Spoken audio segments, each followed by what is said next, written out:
Bueno, hoy estamos cerrando un estudio de 4 meses en la primera carta de Pedro. Y nos hemos dado la tarea de ir despacito, pero con buena letra.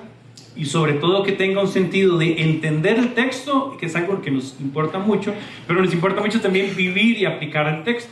No se vale como que uno va a escuchar y dice, ay, estuvo precioso, pero no considero hacer nada con mi vida con respecto a lo que escuché. Así que ese es nuestro gran reto. Hoy vamos cerrando la carta en capítulo 5. Vamos a estar, bueno, y otra cosa también, nada más para recordarles, la hojita esta la recibieron también con un post-it blanco, con otra hojita.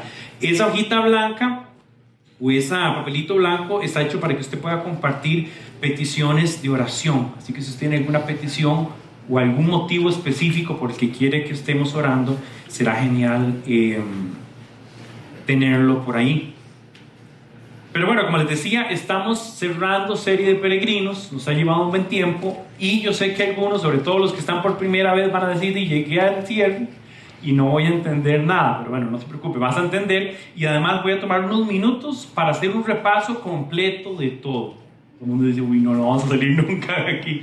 No, pero voy a hacer muy rápido, solo manera de conectar las secciones de estudio que hemos tenido y los temas que hemos visto. Otra vez, les motivo a que puedan buscarlo en nuestro canal de YouTube, pueden revisar todas nuestras enseñanzas y entonces ponerse al día. La otra cosa es que las hojitas tienen como propósito que las rayes y las subrayes y hagas tus anotaciones, e inclusive hay varias preguntas en la parte de atrás, que es la parte más práctica donde aplicamos el texto, que persigue que sea una aplicación vívida, práctica para sus vidas. Así que tal vez usted no la rellena aquí con nosotros mientras hacemos el estudio, pero ojalá que pueda responder a estas preguntas en tu tiempo quizás de devocional durante la semana. Pero bueno, entonces, ¿listos para el repaso? Voy a hacer un repaso, vamos a ver cómo me da con el tiempo. Y Pi va a ser el juez del tiempo. Ok, entonces voy con el repaso. La primera sección de estudio le llamamos herencia segura. Y en herencia segura hablamos de que por su gracia somos nacidos de nuevo y somos herederos en Cristo. El enfoque de qué es esta salvación que Cristo nos regala. Somos herederos de esa salvación por gracia, por misericordia. Sección número 2, hablamos de sufrimiento y gozo. Y justamente en sección 2 es donde por primera vez comenzamos a indagar el tema del sufrimiento. Como recuerdan, toda la primera carta de Pedro tiene un enfoque en resistir, permanecer, sostenerse en la fe a pesar del sufrimiento. Y en esta segunda sección vimos el sufrimiento y el gozo y hablamos de vivir gozosos de la salvación mientras nuestra fe es probada. Y ese texto aquel que decía que así como el oro es probado, nuestra fe es probada, es depurada, es perfeccionada. Y esta era como una introducción a esta teología del sufrimiento. En sección 3 hablamos de sean porque yo soy. Y hablamos de que con inteligencia y dominio propio seamos santificados por Él y en Él, siendo santificados para ser como Él además, porque es el texto que decía que sean santos como yo soy santo, y motivaba esta idea de inteligencia y dominio propio. Que apúntese por ahí dominio propio, porque hoy vamos a repasar este tema de dominio propio que al final de la carta también aparece. Sección 4, creciendo en salvación. Creciendo en salvación, hablamos de dejar el pecado atrás y deseando la palabra de verdad. El texto dice que deseamos como niños la leche de la palabra de Dios no adulterada. Que es interesante porque es difícil luchar, es difícil querer desear la palabra de Dios y todavía sostener o todavía arraigarnos a esta idea de el pecado. Entonces, por un lado dejo el pecado en Cristo Jesús y deseo la palabra de Dios, que es la que me edifica, la que trae esa transformación a nuestras vidas. Sección número 5, hablamos de la piedra viva y probablemente este sea uno de los textos más lindos, por lo menos para mí, creo que mi favorito en este texto, donde habla que por supuesto Jesús es la piedra desechada por la que ahora todos podemos nosotros ponernos y ser edificados en Cristo para ser suyos y adorarlo. Y este texto enfatizaba de que ya no está esta idea de que Dios habita en templos hechos por manos humanas. No. Ahora nosotros somos hechos templos para que seamos nosotros los que vivamos en adoración. Dice que estamos siendo edificados como una casa de adoración para Él. Entonces es construidos, edificados en Cristo para ser de Él y adorarle. En sección número 5 hablamos de obras para su gloria. Este lo enseñó José Pablo, me recuerdo. Y hablamos de dar ejemplo de la verdad en el sentido de cómo nos conducimos, sujetos a Dios y a las autoridades mientras peregrinamos por este mundo. Y este texto ya introducía un poquito de la dinámica de este sentido de peregrino. Y hablaba de cómo debemos someternos a la autoridad divina de Dios, número uno y por sobre todas las cosas, pero por consiguiente también a la autoridad en esta tierra.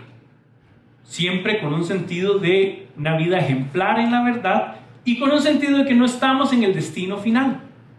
Estamos en camino a nuestro destino final, que es con el Padre, en un tiempo redimido perfecto para nosotros. Sección número 7, hablamos de la actitud en el sufrimiento. Y aquí indagábamos más en no solo la verdad del sufrimiento en la vida que vivimos, que nos rodea, la realidad, pero hablando de cómo asumir, cómo vivir, cómo soportar eso. Y hablamos de esta actitud, sufriendo la injusticia del mundo, imitando a Cristo para la gloria del Padre. Literalmente el texto decía, vean o sigan el ejemplo de Jesús y apechuguen, ¿verdad? Echen para su propio saco. Sean como Él. Él es el ejemplo, es la referencia, sobre todo en el tema del sufrimiento. ¿Recuerdan el texto en Isaías de varón de dolores?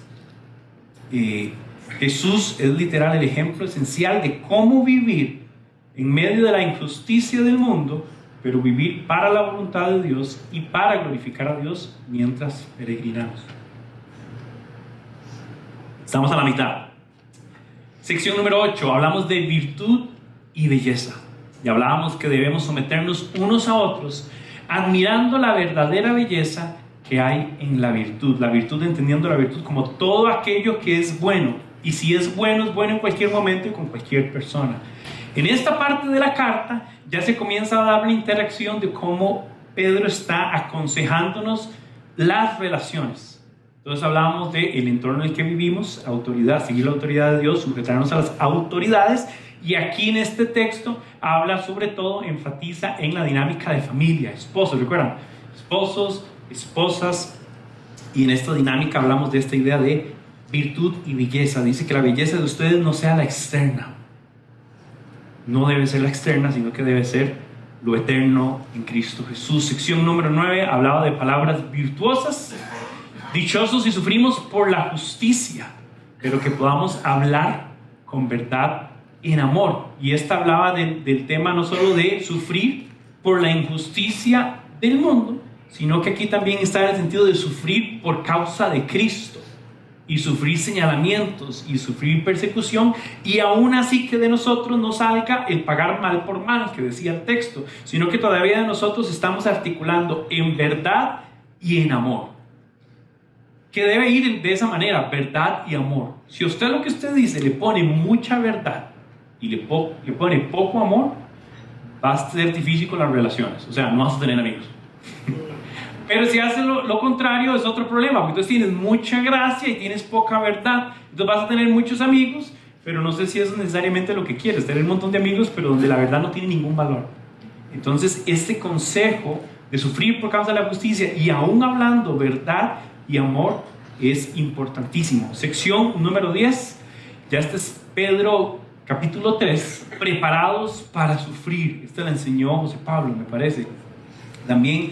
Y nos hablaba, aunque el título está un poco triste, él es así, un poco apocalíptico, hablaba de que asumamos la misma actitud de Cristo para cumplir la voluntad de Dios. Yo creo que un texto como este nos ponía la máxima de difícilmente alguien puede imitar a Cristo y zafarse del sufrimiento. Quiere decir que la vida del creyente, del cristiano, intrínsecamente tiene la suma del sufrimiento, no solo porque vivimos en un mundo lleno de injusticia y lleno de pecados, sí, número uno, pero número dos, quiere decir que el que sigue a Cristo, Cristo dice, tome su cruz, y en ningún contexto histórico la cruz ha sido más liviana como ahora, pero sobre todo para ellos, el tomar la cruz implicaba una carga de sufrimiento y de cosas que son duras de cargar, que duelen, que son parte del sufrimiento. Jesús es el ejemplo perfecto de esa actitud de asumir para cumplir la voluntad de Dios. En sección número 11, cerrando ya, hablamos de mi ecuación matemática y mi nivel de matemática que les mostré. En amor más servicio es más que sufrimiento, y hablábamos de entregarnos a Dios, amándonos y sirviéndonos unos a otros. Este texto a mí me enseñó la idea de: entre más te enfoques en tu sufrimiento, más lo sufres y más mal la pasas. Pero si estás sufriendo, pero además dice: yo me abandono en Dios, Él cuida de mí, yo voy a preocuparme en amar a los demás y servirles, inmediatamente mi enfoque en qué tan mal la estoy pasando cambia por: aunque la estoy pasando mal, yo amo y yo sirvo a mi esposa, a mis hijos, a mi vecino. Aunque suba el volumen del radio muy duro, yo tengo que ver cómo hago para amarlo y servirlo. Para mí esta era también una enseñanza grandísima. ¿Cómo esta actitud de amor y servicio puede sobrellevar o puede ayudarme a sobrellevar el sufrimiento que estoy pasando? Y sección número 12, que fue lo que vimos hace 15 días, nos enfocamos ya al final de la carta aquí. El líder siervo y el joven humilde, que Pedro aquí termina como con consejos específicos a grupos de personas. Hoy vamos a ver cómo en el capítulo 5 extiende más esta idea de consejos prácticos, y aquí hablaba inclusive acerca del rol del pastor, de que no lidere o que no lo haga por tiranía, por someter a la gente, sino que lo haga con un corazón íntegro. Y hablaba de esta idea de liderar en el amor y sirviendo con humildad, confiando en esta expresión riquísima que me gusta, en el pastor supremo, que el pastor supremo es Cristo Jesús. Y hoy vamos a aterrizar entonces en sección 13. No me fue tan mal, ¿verdad? Sección 13, vamos a terminar con esta idea de fuertes y firmes en Cristo. Y esta es la forma en la que queremos terminar. En algún momento casi sonaba como firme y honesta, pero no. Es fuertes y firmes en Cristo. Y con este cierre la idea es que podamos sentirnos así. ¿Qué le parece?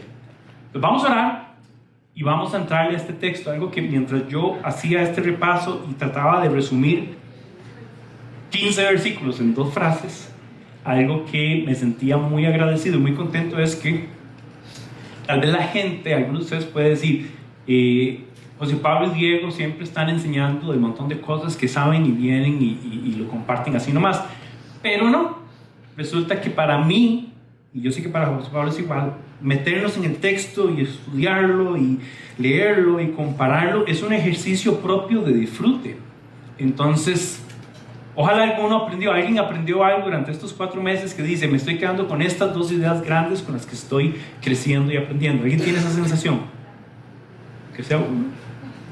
Gracias, bro. Y yo quería afirmarles que esa es la misma sensación que yo tengo.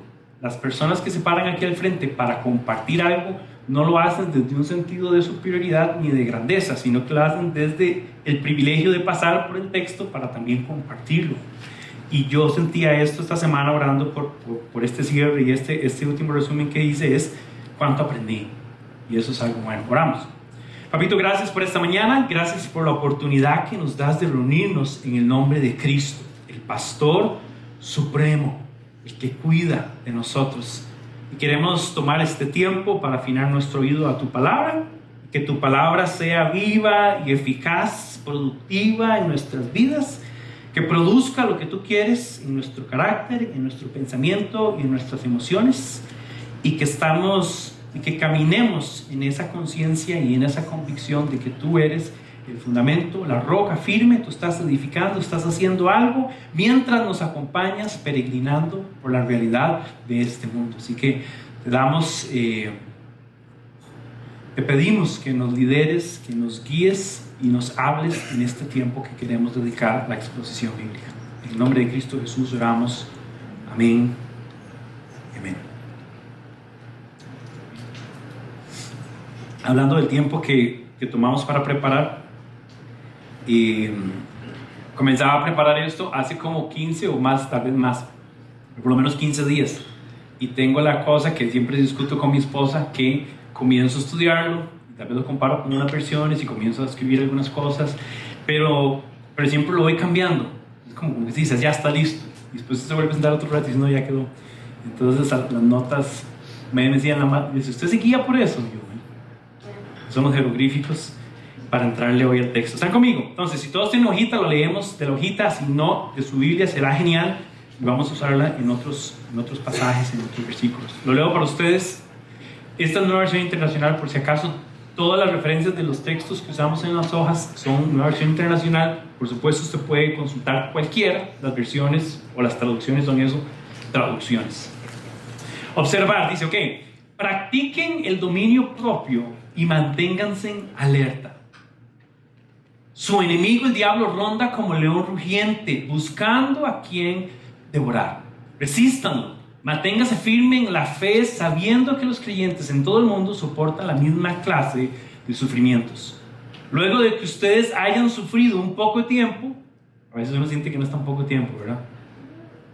Dios mismo, el Dios de toda gracia que los llamó a su gloria eterna en Cristo, los restaurará y los hará fuertes, firmes y estables. A Él sea el poder por los siglos de los siglos. Amén. Con la ayuda de Silvano, a quien considero un hermano fiel, escrito brevemente para animarlos y confirmarles que esta es la verdadera gracia de Dios. Manténganse firmes en ella. Saludos de parte de la comunidad que está en Babilonia, escogida como ustedes, y también de mi hijo Marcos. Salúdense los unos a los otros con un beso de amor fraternal. Paz a todos ustedes que están en Cristo Jesús, que esta frase la usa de hecho varias veces en el texto, que están en Cristo Jesús. Este es el cierre de la carta, y de hecho suena como un cierre, ¿verdad? Tiene varias características de alguien que está cerrando un tema, y después hace como un par de menciones inclusive de personas que participan, ayudándole, sobre todo en esta última sección del 12. Yo podría argumentar que el cierre más formal, yo podría argumentar que el cierre temático, de hecho, está en el capítulo 4, del versículo 12 al versículo 19, y que el capítulo 5 es como un anexo de cosas prácticas específicas, que los pastores, que los ancianos, que los jóvenes, y ahora termina refiriéndose a todos con este tema de dominio propio y manténganse en alerta. Viene en el versículo 10, por ejemplo, y el versículo 11, que lo vamos a ver, un cierre, ¿verdad? Como un punto grande ahí, sobre todo por ese amén. Y después una nota al pie de página, tal vez, hay una palabra para eso, se me olvidó, como un postdata, donde aclara quién participa y ayuda en el tema inclusive de distribuir esta carta, que es una carta circular, en una zona bastante grande de Asia Menor. Pero bueno, vamos a repasarlo y vamos a desgranarlo un poquito, sobre todo en estos versículos del 8 al 11, creo que es donde vamos a pasar la mayor parte del tiempo. Entonces voy a hacer varias anotaciones, usted puede seguirlo, y lo que quisiera tal vez mencionar es lo que les decía del aspecto práctico que se puede encontrar al puro inicio. Hay dos cosas grandes significativas: practiquen el dominio propio y manténganse en alerta. Practiquen, es algo para hacer, es algo activo. Y el dominio propio, particularmente ahora que les estaba diciendo, en la carta está mencionado en dos lugares: en el capítulo 1 versículo 13 y en el capítulo 4 versículo 7, lo cual nos afirma que era un tema significativo grande. El dominio propio, hablemos que tiene que ver con un tema, aquí hay como un contraste, ¿verdad? Porque el dominio propio yo lo veo como algo interno, y el estar alerta lo veo como algo externo. ¿Por qué?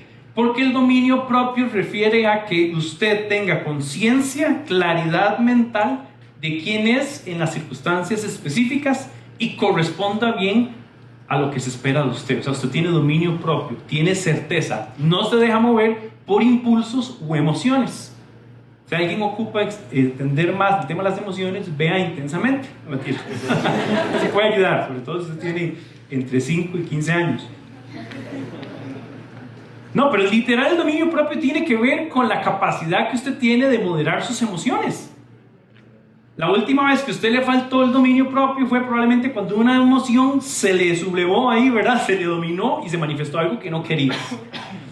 Pero el dominio propio es algo interno, tiene que ver con lo que piensas y tiene que ver con lo que sientes. Ojo aquí, nadie puede tener dominio propio por otra persona, ¿o sí? ¿Verdad? Tal vez su esposa o su esposo a veces quiere tenerle como dominio propio, eso es otra cosa, ¿verdad? Pero el dominio propio es algo de carácter interno. ¿Sabe qué es la cosa de los temas difíciles? Es que lo de carácter interno es lo que más cuesta. Porque yo puedo pararme aquí y decirle o mostrar un sentido de dominio propio, pero solo yo lo interno sé qué tan capaz soy de dominarme, sobre todo cuando estoy llevado en condiciones de presión, de tensión, de ansiedad. Otra vez, volviendo al contexto de la carta, dominio propio en el sufrimiento. ¿Quién es bueno para eso? Cuando uno la pasa mal, lo menos que tiene es dominio propio. Quiere refunfuñar, quiere señalar a las personas, encontrar un culpable. Esto es carácter interno. Pero contrasta, al mismo tiempo que dice practiquen el dominio propio, contrasta con manténganse en alerta. Y alerta es también una condición que yo decido tener, pero está en sentido exterior. O sea, no, estoy alerta de lo que está en torno a mí. Voy a ilustrarlo de la siguiente manera. Cuando uno está manejando, uno debería manejar con dominio propio y estando alerta. Dominio propio significa que usted va a seguir al pie de la letra todo lo que indica el manual de conducción vial. Los colores, eso, el rojo y el amarillo significan cosas. Y la demarcación y todo eso. ¿Quién le va mal con el dominio propio al conducir? Levanten la mano. Todos.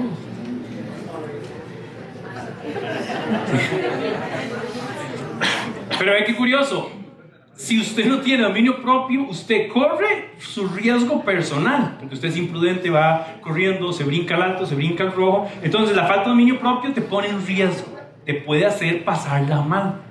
Pero no solo eso, sino que pone en riesgo a la gente que está a tu alrededor por tu falta de dominio propio. Es algo interno que se manifiesta en lo externo, pero por el otro lado yo tengo dominio propio y soy muy bueno con mantener la velocidad, estoy en mi carril, no estoy usando el teléfono, yo voy ahí siguiendo las reglas, voy en dominio propio, no voy enojado, no voy feliz, solo voy, porque para el trabajo, ojalá, no voy enojado ni feliz, solo voy. Pero todavía debo estar alerta, porque el dominio propio mío es solo el dominio propio mío, todavía tengo que estar alerta de los que no están teniendo dominio propio o no están siguiendo las leyes, ¿sí se entiende? Aplique eso a la vida. El dominio propio te protege a ti. En el entendido, hablando de creyentes, en el entendido de lo que sabemos que es bueno, que es correcto y que es lo que Dios manda. Y cómo puedo someter mis emociones, no someter, porque no es en un sentido violento, pero cómo puedo manejar y administrar mis emociones ante las circunstancias complejas, todavía con un sentido de certeza y salir adelante. Y el tema de estar alerta es, estoy atento de lo que está fuera de mí, pero que todavía me puede afectar. ¿Están conmigo ahí? Un tema muy práctico, practiquen dominio propio y manténganse en alerta, y pone un punto, pero lo que sigue está completamente relacionado. Dice, su enemigo, el diablo, ronda como león rugiente buscando a quien devorar. Aquí es donde la gente dice, uy, se puso feo esto. Su enemigo ronda, en un sentido activo. Usa una referencia curiosa, ¿verdad? De león rugiente. Yo tengo varias referencias de león rugiente, no voy a decir ninguna ahorita. Buscando a quién devorar. Pero lo que sí queda claro en el texto es que, a pesar de que viene hablando del sufrimiento, el sufrimiento por malas conductas, por el pecado, por la naturaleza, por la injusticia del mundo, aquí hay un factor más de sufrimiento que se llama Satanás. Ahora, el tema aquí que me parece importante y al que quiero hacer un hincapié grande es que la figura, el personaje, pienso yo, históricamente tiene la tendencia a que sea sobredimensionado. Pero yo nada más quiero que vean en todo lo que hemos leído de esta carta cuántas menciones Pedro o alusiones ha tenido al respecto de Satanás como enemigo. Entonces, lo primero que quiero decir es que sí, el texto indica que Satanás es un enemigo. Y es un enemigo que debes tener claro en el sentido de quién es y qué produce y qué no produce y a qué te puede influenciar y a qué te puede llevar. Pero aquí el texto no está diciendo la idea de que ronda como león rugiente como para decirte anda con miedo o mejor no salgas o anda viéndolo en todo lado. porque este ha sido un gran error histórico, sobre todo en Latinoamérica, porque hemos sobredimensionado a Satanás en una manera en la que no es cierto y es bíblico. Les voy a dar un ejemplo porque es una imagen de estas que hace tiempo la vi y me choca mucho, y de hecho la gente la usa, sin saber, con saber, lo que sea, pero la usa. No sé si ustedes han visto una imagen de Jesús echándose un pulso con Satanás. Nadie está en un chat de vecindario, así, o de tías. Un chat de tías, no. Lo hubiera puesto aquí, bueno. Pero imagínense que es una imagen donde está Jesús y Satanás echándose un pulso, pero los dos están como, Jesús está así como casi pidiendo oración, porque él la está pasando mal. Vean, la imagen es caótica y es herética, porque Jesús y Satanás no se están echando un pulso. Ojo aquí, porque Satanás es un enemigo derrotado, y aunque tiene poder y puede influenciar, está siempre por debajo de la autoridad y la soberanía de Dios. ¿Estamos de acuerdo ahí? Yo no dice, si es un león, si es urgente, pero suave un toque. Tenemos un Cristo victorioso, ganador, y es mayor el que está con nosotros. Entonces, para mí es importante llegar y poner las cosas como por la categoría que corresponde. Lo que corresponde es que estemos alerta, tengamos dominio propio y no menospreciemos, o que no nos olvidemos de que Satanás tiene intenciones y no son buenas. Este texto habla de la intención, de la naturaleza de Satanás y no del poder de Satanás. ¿Sí me voy a entender? ¿Qué es la intención? Quiere devorarnos, quiere atacarnos, quiere destruirlos. Pedro usa palabras en un sentido metafórico, con la idea de león y todo lo demás, pero la Biblia sabemos que habla de que Satanás es mentiroso. Quiere decir que busca engañarnos. No solo busca engañarnos, sino que una vez que nosotros hemos tropezado, ¿qué hace Satanás? Señalar, acusar. Quiere sentir que te sientas avergonzado, quiere que te sientas derrotado. ¿Qué más hace Satanás? Quiere tergiversar la verdad. Él es el padre de mentira. Y eso nos afecta, porque además está en la sociedad. ¿Qué más sabemos de Satanás? Dice que es príncipe. Ya en eso ya responde, entonces, ¿por qué la pasamos mal? Sí, por supuesto, porque todo el entorno que nos rodea está viciado y está afectado por esa intención que Satanás tiene. Entonces, lo que quiero tal vez afirmar aquí con el tema de Satanás es que sí, tiene poder, es un enemigo, pero es un enemigo derrotado. Y que nosotros como creyentes no debemos vivir con temor o con miedo. Solo que tenemos que vivir con dominio propio y mantenernos alerta. Que no ignoremos las artimañas del enemigo, dice el texto también. Entonces, para mí era importante mencionar esto, y para mí era curioso ver cómo Pedro lo pone al final de la carta. Lo pone como algo, el hecho que lo ponga al final y lo ponga en una mención de alguna manera tan rápida, me da la intención de que él quiere decir, el sufrimiento de ustedes no necesariamente tiene que ver con una batalla campal de ver o no a Satanás en todas las cosas. Hace algunos tiempos, tal vez ha cambiado un poco, pero hace algunos tiempos usted estornudaba y la gente le decía en la iglesia, cochino Satanás, ¿verdad? ¿Sí? Ya usted iba por y usted sacaba el carro de la casa y ya la cujilla estaba así, cochino Satanás, me quiere dejar sin gasolina. Se tropezaba, cochino Satanás. Perdía esa prisa, cochino Satanás. Perdía la liga, cochino Satanás. O sea, era como una cosa y llegó a ser, y creo que en algunos lugares todavía puede ser así, inclusive la dinámica de reunión era más un culto a Satanás que el culto a Dios. Porque era una lucha campal y que dígale, y sáquele la lengua, y vístase de militar, y no sé qué. ¡Qué cansado! Le voy a dejar una tarea, que la gente que está en los estudios de la vida de Jesús ya casi que la tiene hecha, pero para los que no, busque todos los momentos en que Jesús está delante de Satanás de tú a tú, y vea cómo él lucha, si se puede llamar, ni cabe, pero cómo él maneja ese enfrentamiento o ese cara a cara con Satanás, con autoridad, con certeza, sin miedo, sin flaqueza, y hay un elemento grandísimo que es la autoridad de la palabra de Dios.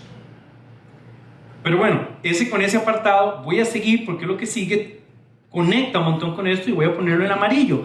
Esta parte, sobre todo del 8 y el 9, que se ve un poco en todo, tiene un énfasis de resistir, de soportar. Como cuando estás enfermo y nada más tienes que esperar que el virus salga o que te sientas mejor, te toca, como decimos nosotros, apechugar. La estoy pasando mal, pero necesito plantarme aquí y resistir. Entonces, Pedro aquí habla de manténganse, soporten. Dice aquí, resístanlo, manténganse firmes. Y este firme lo quiero marcar, porque este firme, la palabra que usa en griego, es de algo sólido, algo contundente, que hace referencia a la roca. Ya tiene sentido entonces mantenerse como. Pero dice, resístanlo, manténganse firmes en la fe. Dice que hay muchos creyentes que están otra vez soportando esos mismos sufrimientos, esos mismos riesgos, llamémoslo así, esas mismas condiciones. Más adelante, él vuelve a decir también, manténganse aquí, vean, y vuelve a conectar con él firmes. ¿Sí lo ven ahí? Entonces hay un tema grande de que lo que nos corresponde en esta temporada, en esta realidad, es plantarnos firmes. Aquí el gran reto es que no es plantarse firme en que usted sea muy carga o que usted es muy fortaleza, muy fuerte, muy fortachón, sino que es una firmeza que tiene por virtud última un fundamento que es firme, que es la fe. Entonces no es que usted sea fuerte y valiente en su capacidad o en su intelecto o en su manera de enfrentar las circunstancias de la vida. Hay gente que tiene mucha entereza de carácter, entonces ante los temas económicos, ante los temas de relaciones, de pareja, de enfermedad, lo que sea, reacciona con un temple, digamos, con un sentido de fortaleza y esto no me va a derrotar. Y esto es válido y hasta diría yo esto es bueno. Pero es que ese temple y esa endureza y ese carácter, si no tiene un fundamento, si no es hoy, es mañana o pasado mañana, deja de ser. Entonces el manténganse, en resístanlo, manteniéndose firme, tiene como carácter último, manténgase firme en la fe, que es el fundamento sólido que lo vimos en el capítulo, me parece en el capítulo 2, Cristo mismo como el fundamento, como la piedra. Él añade aquí algo interesante que dice que no solo ustedes están pasando por eso, sino dice que todos los creyentes en todo el mundo están pasando por la misma clase de sufrimientos. Yo aquí añadiría, a nuestro contexto a nosotros nos ha tocado jamón, pero hay que ver cómo están sufriendo los creyentes en lugares donde hay resistencia al evangelio, hay opresión al evangelio, o en lugares donde la condición económica es complicada porque la política es inestable. Aquí en Costa Rica la política da tristeza, pero todavía, ve qué curioso, aquí la política uno dice que tristeza para dónde agarramos, pero todavía estamos en un ranking a nivel de democracia y de sostenibilidad social y económica mejor que un montón de países de nuestra región. No nos comparemos con potencias, pero de nuestra región. Y a veces uno sufre. Se imagina que todos esos escenarios sean más catastróficos y más tristes.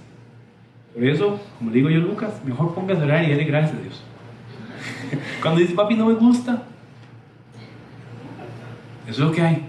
Pero a veces uno está con la actitud, Dios, esto no me gusta, me tocó muy feo a mí, muy gacho, se ensañó, ¿no? Entonces uno comienza como en lugar de tener una visión generalizada de un Dios bueno en su gracia y en su amor, guardándonos, uno a veces llega y otra vez le da una escala, una dimensión más grande que lo que debería tener. En parte esto es un flagelo del ser humano.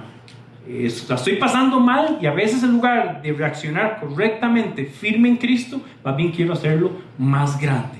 Porque en parte esta idea de ser un mártir me conviene, me sirve. ¿Les ha pasado a veces? Uno dice que me dure más el berrinchito. Mira, como que la estoy pasando mal, pero que el mundo lo sepa. Mejor piensen que muchas personas están sufriendo. Muchos creyentes están sufriendo no solo por la injusticia del mundo, sino inclusive por el tema específico de su fe, de su certeza en Cristo. El tema de la fe está aquí, aparece también en el capítulo 1, versículo 5, y el el versículo 5, 6 y 9. Y quería mencionar esto porque estaba leyendo algunos comentarios y hacían referencia de que esta fe es bien aplicada a dos conceptos de fe. Uno, en su capacidad de creer algo y tener convicción y confianza en algo. Número uno, ahí aplica, ¿verdad? Firmes en lo que has creído, pero no solo de manera subjetiva, sino ahora una fe de una manera objetiva en la fe que has recibido, que es la fe refiriéndose a la enseñanza de Cristo Jesús. Si ves la diferencia entre una fe subjetiva y la fe dada y entregada por Dios, son parte de lo que crees y el por qué crees lo que crees y la convicción que tienes. Entonces, esta idea de estar firmes en su fe, además nos lanza la pregunta de ¿qué fe? ¿Qué certeza? ¿Qué confianza? ¿Y qué convicción tienes de lo que dices creer? Y aquí es donde también el examen propio es fuerte, porque de repente no estoy ni tan estable ni tan firme para hacerle frente a las condiciones que me corresponde hacerle frente, porque en realidad lo que yo sé de Cristo son las 2 o 3 canciones de Gibson que alguien me pasó y 2 o 3 muy malos mensajes que escuché en TikTok, ¿verdad? ¿Dónde está mi fe hoy? ¿En qué radica mi convicción? ¿Sobre qué la sustento? ¿Cuál es el mensaje esencial de la Biblia? ¿Cuál es el mensaje de la cruz del Evangelio? Esa es la contundencia que debemos tener en esa fe en Cristo. Pero si nuestra fe nada más es un acto de religiosidad, ¿qué tan fuerte va a ser? Si mi fe nada más radica en asistir a una celebración, a un culto, o el proceso genuino en el que estoy pasando de vivir esa verdad revelada en Cristo. ¿Sí están conmigo? Entonces, esta primera parte hace mucha alusión, voy a ponerlo aquí rápido. Este es el creyente. Ahí dice creyente. Si usted no lo cree, es en que creyente. Es interesante, esa primera sección. En el 10 hay un cambio de tono, y quiero que usted note el cambio de tono no solo en el personaje al que se refiere y los atributos que le condecoran, sino hasta un tiempo distinto. Practiquen el dominio propio, manténganse en alerta, es ya, es ahora, ante esta condición de persecución, de sufrimiento.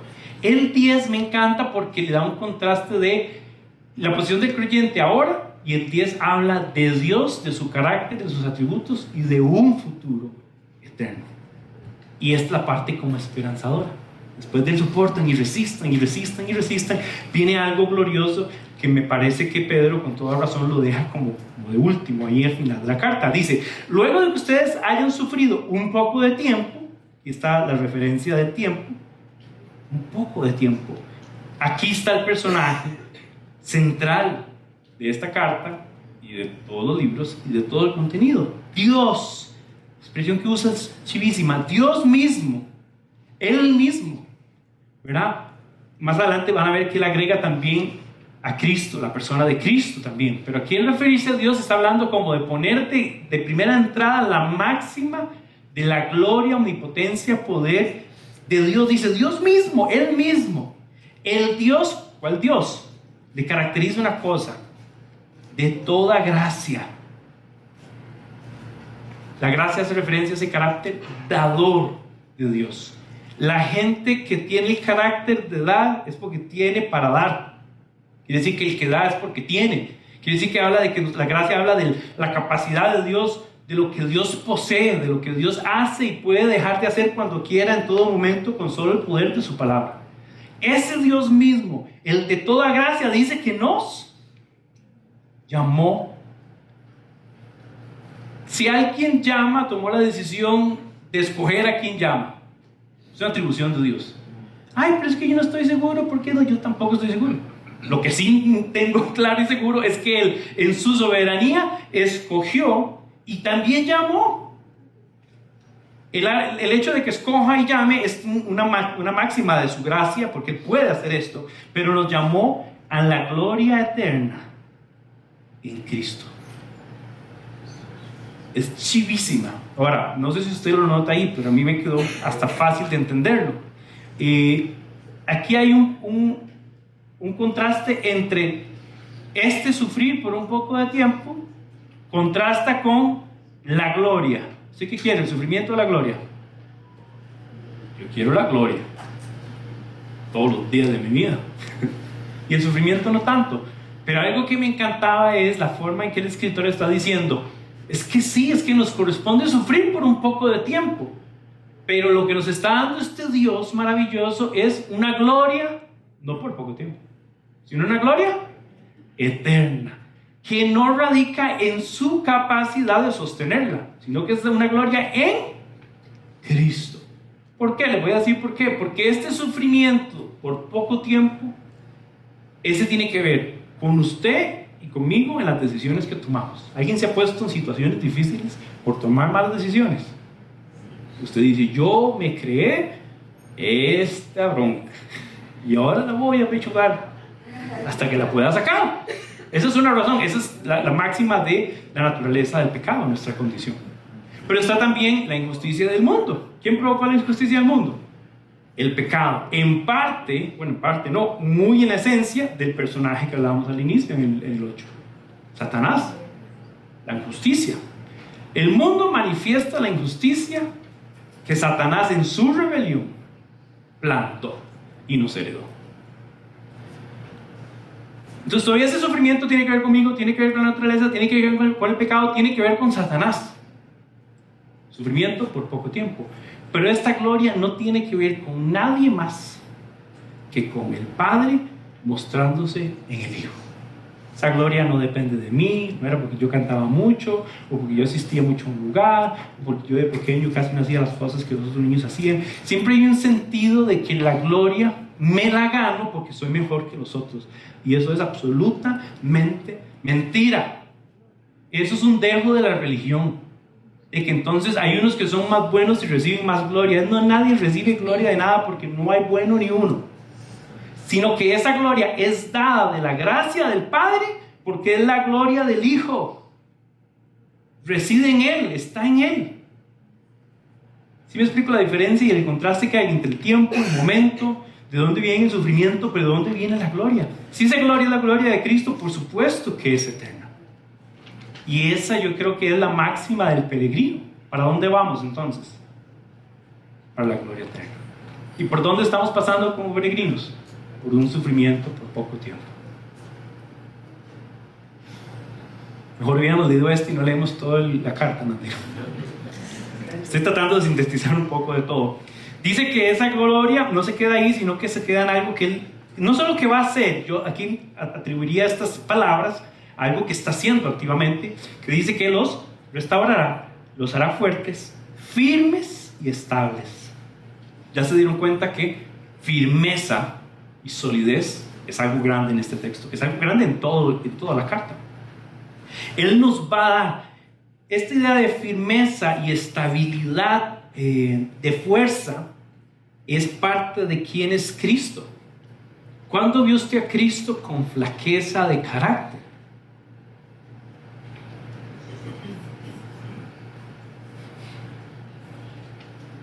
No se ve. Esa idea de ese Cristo frágil, débil y con un peinado así como en las películas, ¿verdad? Que el hombre anda ahí. No, es una persona firme. Y ahora voy a tratar de diferenciar un poco esta idea de carácter, porque a veces la gente ha tenido la tendencia a irse por otro lado con el tema de carácter, dando a entender que la gente que tiene carácter fuerte son los que hablan duro y golpeado. ¡Ven para acá! Y dice, uy, no, es que mi abuelo es de carácter fuerte. No, lo que pasa es que su abuelo es un malcriado y habla golpeado. La idea de carácter fuerte es alguien que tiene dominio propio. Sabe lo que piensa, sabe por qué lo piensa, vive por eso, muere por eso. Tiene principios, tiene valores, está firme, está estable, finalmente está en Cristo. Y esta persona es una persona de carácter fuerte. Que el lunes resistió a que le dijeron, hijita, no sé qué, hagamos esto y el otro, y no sé qué, y nadie se da cuenta. Y el lunes dijo no. Y el martes dijo no, y el miércoles dijo no, y el viernes, que estaba más enfermo y que estaba enfadado y que estaba disgustado porque tiene un carácter fuerte, también dijo no. El de carácter fuerte es que un día dije no y el otro día voy a decir no, si hay una verdad que sostiene esa posición. Entonces, algo que yo veo en el texto es un llamado de Pedro a nosotros a decir, busquen el desarrollo de un carácter fuerte, en ese sentido de fuerte. no de gritar y balbucear y unga unga, sino el carácter de yo estoy definido, sé lo que quiero y sé cuándo lo quiero. ¿Y quién te va a sacar de eso? Nadie, porque quien me llamó a eso es el Padre. El único que podría sacarme de esto es el Padre mismo. ¿Y por qué? Porque Él es el mismo que me llamó de su gracia. Y me fascina la idea de la gloria eterna. La gloria natural de hoy perecedera, esas escarchillas y esos brillillos, ¿de qué? Si hoy están y mañana no. El ser humano luchamos con la idea de la inmediatez.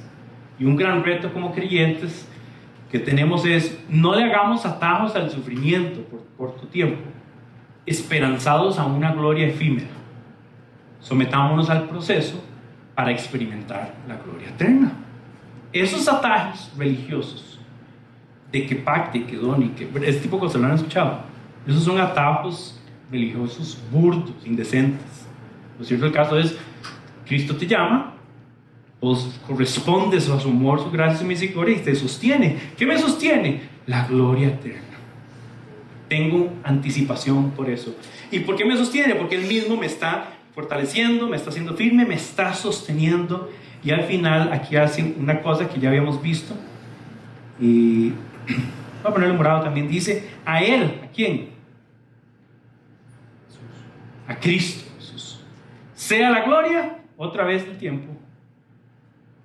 Aquí usa poder, en otro texto usa gloria. El poder por los siglos de los siglos, amén. Y aquí, esto es lo que se llama una doxología, que lo habíamos visto con el capítulo 4 también. Como un cierre donde él, después de argumentar lo que tiene que argumentar, dice, aquí estamos amparados en Cristo, a Él sea el poder, la gloria, el reino, la soberanía por los siglos de los siglos. Y dice, así se cumpla, así sea, amén. Entonces, esta parte corresponde a lo de Dios. Esto es lo de Dios y esto es lo del creyente. Cuando se ve así, se ve el contraste. Soporten, tengan dominio propio, manténganse, estén alerta, no ignoren las artimañas del enemigo, pero recuerden que el Dios Todopoderoso, el mismo, de su gracia nos llamó a la gloria eterna. Esa es la máxima. ¿Están conmigo ahí? Eso es todo lo que nosotros deseamos y queremos ver. Debemos revisar si estoy cubriendo todos mis garabatos. Ok, antes de pasar a los siguientes versículos, ¿recuerdan algún evento donde está este Pedro, el que escribe, y hay una llamada de atención al manténganse y vigilen y estén alerta?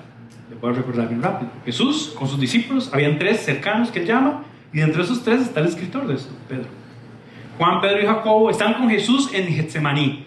Y Tarán, Getsemaní es el lugar de sufrimiento de Cristo. Hay quienes dicen, Cristo sufre la cruz antes de la cruz. Y si hay un lugar donde eso sucede es en Getsemaní. Él abraza y asume la cruz en Getsemaní, literal.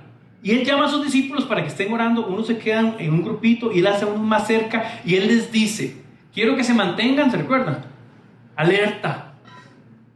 Quiero que velen conmigo, que oren. Quiere decir que hay un valor grandísimo en que cuando estamos presionados, acudamos a la oración. La oración no es la lámpara maravillosa, como, ¡ay, Señor! No. La oración es un acto de fe que me recuerda a mí que más allá de mi persona, mis circunstancias, Él es. A mí me puede ir como quebrado, no importa, Él es. Y es su gloria. Entonces la oración es un ejercicio de fe que me hace reenfocarme en Él. La oración no es un acto mágico que dice, sácame de aquí, sácame de aquí, sácame de aquí, no. Ni es el 911. Es un acto de fe, de dependencia. ¿Para dónde voy cuando me siento mal? Al Padre. ¿Y cuando me siento bien? Al Padre. Y cuando quiero llorar, al Padre. Y cuando quiero celebrar, al Padre. Entonces, ¿qué pasa conmigo? El Padre me sostiene. Él dice, velen conmigo. Y se recuerdan qué pasa. Está Jesús aquí orando ahí. Jesús oraba lindo, o sea, ahí. Y Jesús, háganle el video. Y están sus discípulos ahí. ¿Y qué pasa con Pedro y los demás? ¿Verdad? Y orando. Y después Juan enseñándole, vea Pedro el TikTok, no sé qué. Y está Jesús Y en algún punto Jesús está diciendo, hey, pero ustedes no han logrado ni velar conmigo. Jesús está sufriendo, echándose el mundo encima. Y los discípulos ahí, hey, denle like, no sé qué. ¿Sí me entiende la analogía que ya estoy haciendo? Y hay un pasaje en medio de esto, estoy parafraseando, para que esta semana usted los busque y los corrobore todos. Porque dice el pasaje que Satanás está pidiendo tentar o va a tentar a sus discípulos. Pero, de hecho, lo hace directamente con Pedro, ¿recuerdan esto? Entonces dice, pero yo estoy orando. ¿Quién está orando por Pedro? Jesús, yo estoy orando para que no caigas. Cuando yo estaba leyendo esto y estoy viendo a Pedro, estaba diciendo, manténganse firmes, dominio propio, no corten orejas. ¿Ya ven? No corten orejas, no nieguen a nadie, suave.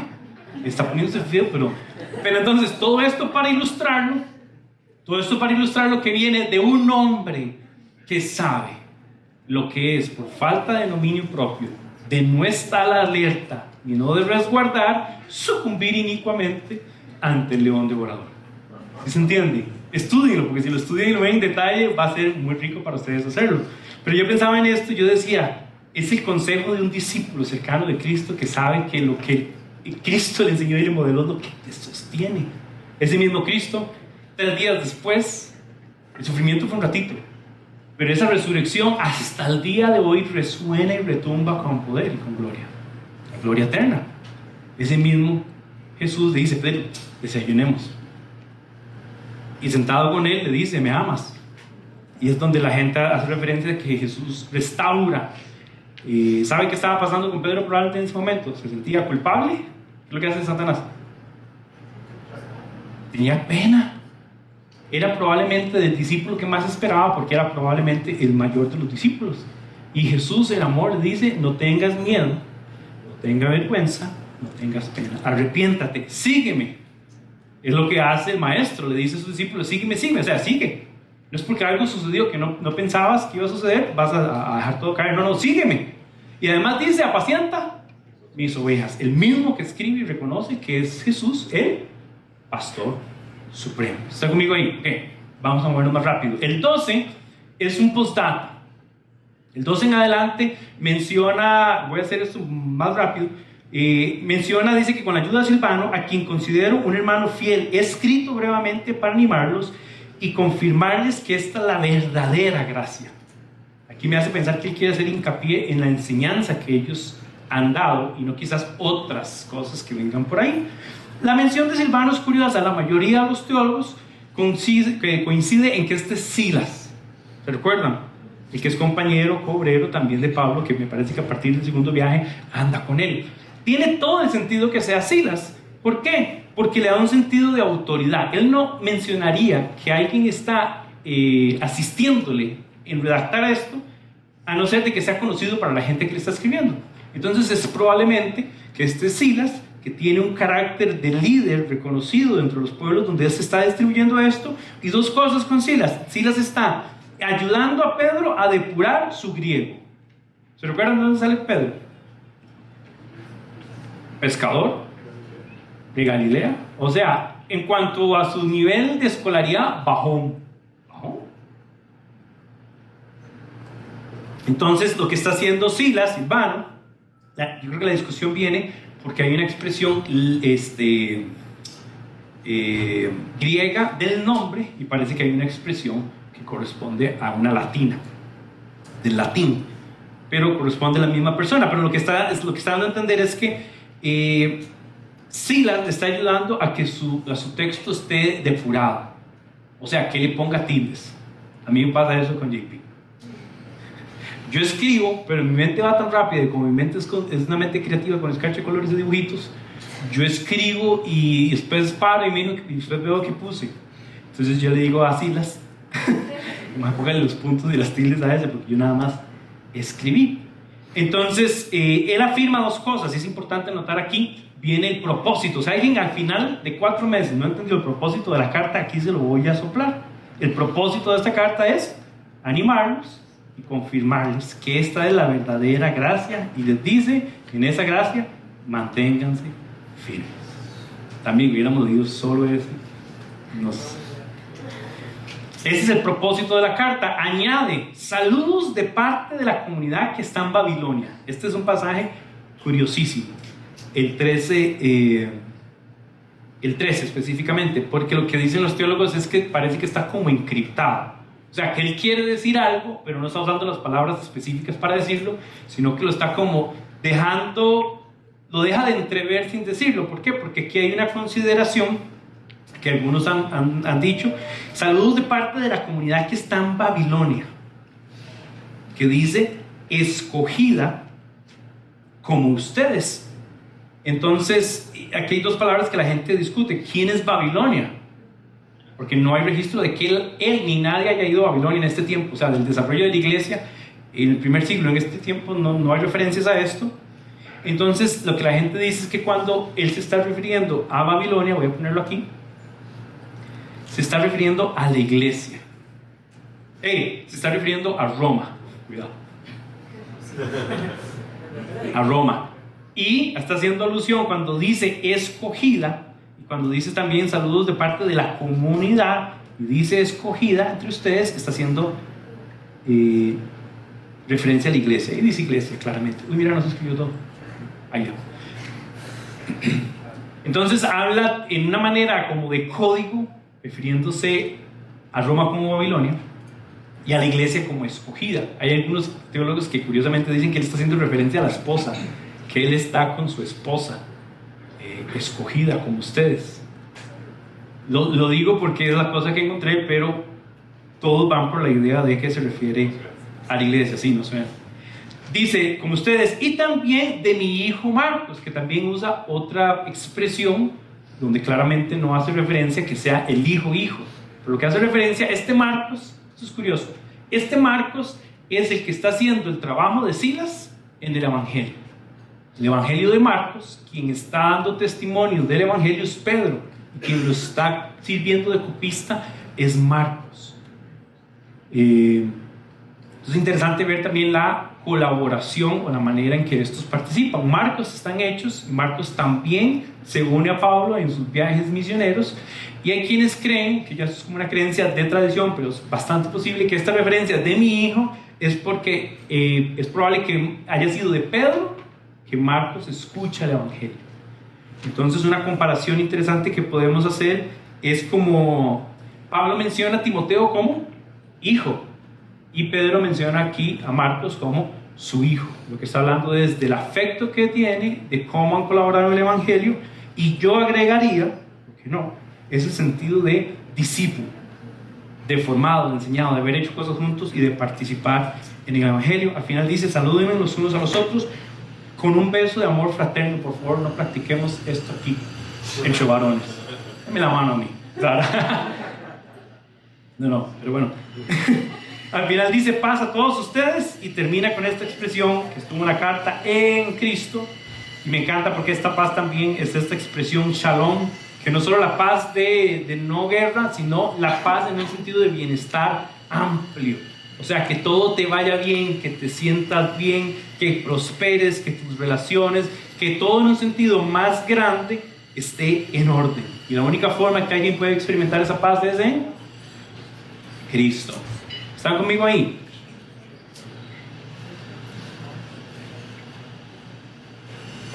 Ok. Démosle vueltita a la hoja. Voy aquí muy rápido porque la mayoría de las cosas las mencioné. Vamos a la parte de aplicar.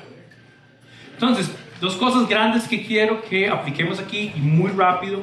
Ojalá pueda trabajar más en las preguntas que en otra cosa. Es el dominio propio y el mantenerse alerta. Hablamos que es un aspecto de carácter. O sea, la carta está diciendo, yo quiero que ustedes desarrollen ese carácter, que te sostengas. Entonces, gracias, bro.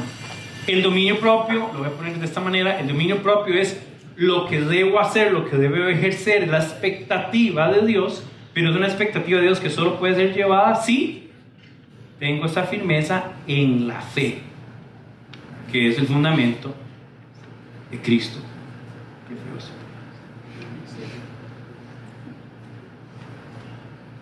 Son los dos contrastes, uno en un sentido muy práctico y uno fundamental de quién te sostiene con respecto a tener eso, ¿verdad? Un par de preguntas que quiero comentarles aquí es ¿cuánto se ha afinado y madurado mi carácter en medio de la dificultad? Ahora les voy a comentar esto. Un buen alumno aprende de quien sea. El sufrimiento suele ser un buen maestro. Solo que a veces nosotros estamos tan por debajo de ser un buen alumno que no aprendemos mucho. Si yo no sé si le ha pasado, voy a hablar de mí. Hay veces que me ha pasado a tocar por una misma circunstancia, varias veces, igual, y yo sigo sin captar la enseñanza. ¿Sabe qué pasa cuando usted y yo no colectamos lo que las circunstancias nos han enseñado? Volvemos a pasar por ahí. Eso es un gran reto que yo veo con el tema del dominio propio y este desarrollo de carácter, es que seamos capaces de sentir que estamos madurando y creciendo. El dominio propio y el mantenerse alerta no es una característica de un niño. ¿Usted ve a un niño con dominio propio? Le presto a Lucas por 3 horas. 20 minutos, ¿para qué 3 horas? Él tiene ideas, si quiere hacer una cosa, y quiere hacer la otra, y no sabe, pero es natural, se espera de él. Ahora, pero si usted tiene 20, tiene 30, tiene 40, tiene 50, y todavía esto está indefinido en aspectos grandes, significativos de su vida, habla de una inmadurez. La inmadurez te va a herir profundamente. O sea, no hay nada más terrible que adultos, niños. Y ahí es donde tenemos que preguntar, yo necesito crecer. ¿Cómo esta dificultad me enseñó y me afinó el carácter? Y ahí es un desarrollo personal, otra vez basado en la enseñanza de Cristo y en la verdad, pero todavía es como, ¿qué debo aprender? Entonces yo quiero motivarte a pensar momentos de tu vida de sufrimiento que tal vez ya pasaron. Si estás pasando una hora, pues bien, no bien, lo lamento, pero si estás pasando una hora y hay lecciones, piensa en eso, escríbelo, ora por eso. Y si no, ve atrás y dice, ¿qué aprendí de esto? ¿Verdad? Un buen alumno inclusive escarmienta por cabeza ajena. Que el dicho popular dice lo contrario, que dice que nadie escarmienta por cabeza ajena. Ese dicho es absolutamente mentira. Es una expresión para que usted se justifique. No, la gente puede aprender a escarmentar por cabeza ajena. Y si lo hacemos, más virtud. Porque quiere decir que no tuve que pasar por ahí para aprenderlo. Yo vi cosas de mi papá que gracias a Dios no quería verlas. Pero las vi y yo dije, yo no voy a caminar por ahí. Y no me sostuvo tanto el carácter, me sostuvo Cristo, ayudándome a no caminar por ahí. Pero había un sentido de notar las cosas, que a veces las cosas están así y no sé ni qué significa, entonces truncamos. Número 2, ¿qué me hace falta aprender del carácter de Cristo? Y digan todos conmigo, mucho, mucho. Hay cosas en las que usted es muy bueno o es muy buena, pero todavía hay tanto. Ahora le voy a decir una cosa, difícilmente vas a imitar el carácter de alguien que no conoces, no has oído, no has detallado, no has experimentado. Y hay un gran reto, es como si yo quiero crecer, madurar en este sentido, de desarrollar un carácter y que sea el carácter de Cristo, me debo a Cristo. Necesito observar a Cristo. Esto no pasa en el culto. O sea, puede que pase en el culto en el sentido de que claramente estamos enseñando de Él. Pero qué bueno tomar el tiempo para ver el detalle de sus palabras, sus emociones. No va a pasar. Nosotros enfatizamos mucho en esto en Comunidad Nexo. Tenemos grupos de estudio. Y el tema de los grupos de estudio es la vida de Jesús. Y hay gente que se me hace a mí, Diego, usted es muy necio con eso, muy cabezón, qué aburrido, ya no se las da de memoria. Sí, pero vuelvo a pasar por un pasaje y vuelve a revelarse a mí el carácter de Cristo, de una manera en que todavía yo no había terminado de captar. Entonces, ¿qué vamos a seguir haciendo? Estudiando la vida de Jesús. ¿Por cuánto tiempo más? Toda la vida. Yo no tengo interés en estudiar el carácter de nadie más. ¿Para qué? Así que les motivo que busquen un grupo de estudio y sean parte. Diego, yo ya lo llevé. Me falta mucho de apreciar el carácter de Cristo. Así que metámonos ahí. La gente con la que vas a llevar ese estudio te va a nutrir también con la manera en que están aprendiendo. Ok, número 2, firmes en la fe, que es el fundamento de Cristo. ¿Cuánto estoy aplicando y viviendo de la enseñanza bíblica? A veces la gente dice, es que yo escucho, de hecho me dicen, digo, es que yo escucho demasiadas predicaciones, Dante Gebel el lunes, el martes, Andy no Stanley, y el miércoles yo, wow. Vean, yo le voy a decir una cosa, con todo respeto. Si escuchas más de lo que aplicas, deberías de escuchar un poco menos. Porque usted se llena de ideas, que inclusive hasta la gente tiene conflictos de lo que escucha. Porque el lunes escucha un chaval diciendo que venga y que pacte y que siembre y que Dios le va a retornar y no sé qué, y usted termina el lunes diciendo el viernes soy millonario. El martes escucha a otro chaval que dice no, que usted tiene que rendir todo y darle todo a los pobres, y uno está lunes o no sé. ¿Por qué? Porque a veces estamos escuchando algo que esencialmente o doctrinalmente entra en conflicto. ¿Ve el problema? Entonces, escuche, está bien, pero mídase en cuánto estoy aplicando y viviendo. Porque el fundamento sólido en Cristo justamente está en Cristo. Lastimosamente, a veces en torno al mensaje de Cristo hay tanta cosa que la gente se puede ir, nos podemos ir por la tangente. Pero no son esos pluses y esas novedades y esas frases de la gente que tiene frases chivas. Y usted le pasa el TikTok, oiga, ¿qué frase más chiva? Dígame quién va a ser salvo por una frase chiva. El que va a ser salvo en Cristo. Entonces volvamos los ojos a la sana enseñanza en Cristo Jesús y vivamos eso con integridad. Aquí nadie se para a decir que hay que ser perfectos porque nadie lo es, pero sí me entusiasma crecer y aplicar los conceptos bíblicos en mi vida. Dice, cuánto reconozco y agradezco la gracia y gloria de Dios aún en medio del sufrimiento. Y esta pregunta está asociada con este pasaje que veíamos en el versículo 10. ¿Cómo en esta circunstancia de sufrimiento Pedro está escribiendo esto, sabiendo que él la está pasando mal y los creyentes en todo el mundo están siendo mutilados, torturados? Y él está escribiendo de la gloria y de la gracia de Dios. ¿Por qué? ¿Cuánta madurez, cuánto carácter hay que tener para llegar a eso? Y yo quiero motivarles que en el momento de sufrimiento más grande por el que vivas, con esto quiero ser sensible, porque además en estos 4 meses, mientras hablamos de sufrimiento, hay gente en la comunidad que ha pasado por enfermedad, pérdida, por luto, por temas económicos, de relaciones, de lo que sea. Entonces no queremos hablar aquí de sufrimiento como, ay, sí, todo el mundo sufre, ¿verdad? Hay una canción de R.E.M. que no me dejaron, el resto del equipo no me dejó poner de fondo esto, pero búsquenla.